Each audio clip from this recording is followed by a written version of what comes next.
Ce qui alerte sur les conséquences d'une campagne qui serait, je ne dis pas que c'est de fait du président candidat, mais effacée par tout cela, avec des risques de grosses difficultés pour la suite. Mais moi, je pense que le président de la République n'a pas gagné par avance l'élection présidentielle, et que je pense que le risque est grand, notamment au second tour. Hein, je le pense vraiment, qu'un candidat d'extrême droite, Madame Le Pen ou Monsieur Zemmour, puisse être... je comprends aussi les difficultés du peuple, j'en suis issu, mon poste me pousse à le voir. Ça fait longtemps que je dis qu'il faut davantage encore d'écoute des classes populaires.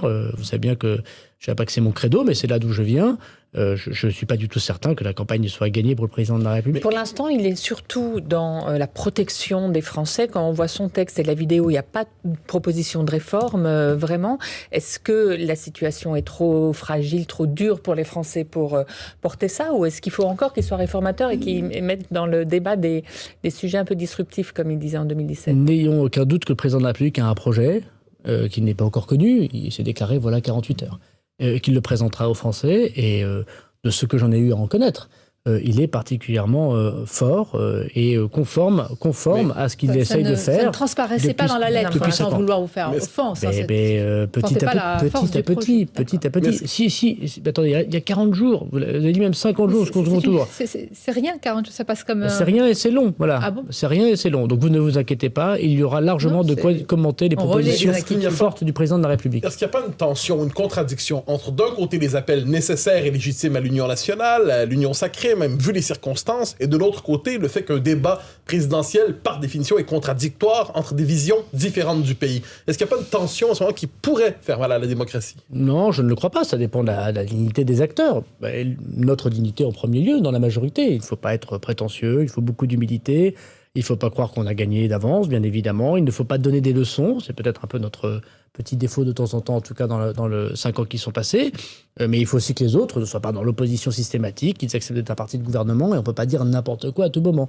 Donc il doit y avoir une dignité. Vous savez, là, c'est les acteurs qui font, si j'ose dire, la démocratie. Voilà, c'est pas simplement les institutions. Donc vous avez raison, ça peut être un risque, mais en même temps, je crois que chacun a vu que l'heure était grave. Ce qui est certain, moi, je constate, c'est que pendant l'année qu'on a passée, c'est le président de la République qui a été la cible de toutes les attaques. Les LR se sont perdus. C'est ainsi pour tout président. Hein. Là, que vous me faisiez référence à Nicolas Sarkozy, dont vous avez été proche, vous savez comment il a été la cible. Je vous parle d'un temps que sans doute les moins désormais de 39 ans ne peuvent pas connaître, où quand on était notamment issu du RPR, dont je suis issu, de la droite bonapartiste, gaulliste, classique, orléaniste, parfois pour les gens qui venaient de l'UDF, on attaquait le Front National. On attaquait ses représentants. On ne disait pas qu'au second tour, on pouvait voter pour eux. Voilà. Donc, je crois qu'il s'est passé quelque chose. Le président de la République, depuis le début de son mandat, et c'est bien normal. Mais ça gagne depuis un an, alors que M. Zemmour et Mme Le Pen sont très très hauts dans les sondages.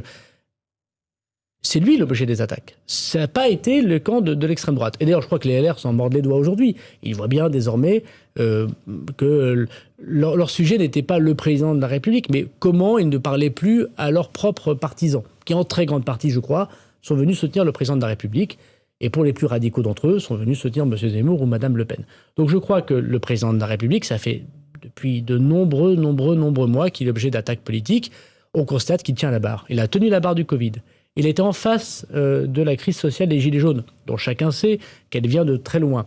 Et aujourd'hui, il est, et c'est pas lui qui l'a choisi, dans un conflit avec l'Ukraine. C'est pas le président de la République qui a choisi que M. Poutine envahisse l'Ukraine à 1 mois et demi de la campagne présidentielle. Tout le monde le subit. Bon, alors qu'est-ce qu'il faudrait faire? Reporter l'élection présidentielle? On dirait qu'il confisque la démocratie. Maintenir l'élection? Évidemment, c'est constitutionnel et c'est ce que nous faisons. On dit que le débat est privé. En gros, quoi qu'il fasse, il a tort. Donc je pense que les Français, dans leur grande sagesse, ont compris qu'il était un grand chef d'État. Ça n'empêchait pas de parler de la réforme des retraites, des réformes économiques, de baisser les impôts. Il ne parle pas du tout dans sa lettre aux Français de vos sujets. Ça par va venir. Un mot de sécurité, par un mot d'immigration. C'est tout à fait faux. C'est tout à fait faux. Il a cité les policiers et les gendarmes dans la lettre. Et il ne cite aucune proposition de réforme. Et par ailleurs, il faut qu'il y en ait dans cette campagne. Et par ailleurs, le président, le candidat, je ne suis pas son porte-parole, aura l'occasion de présenter son projet de candidat.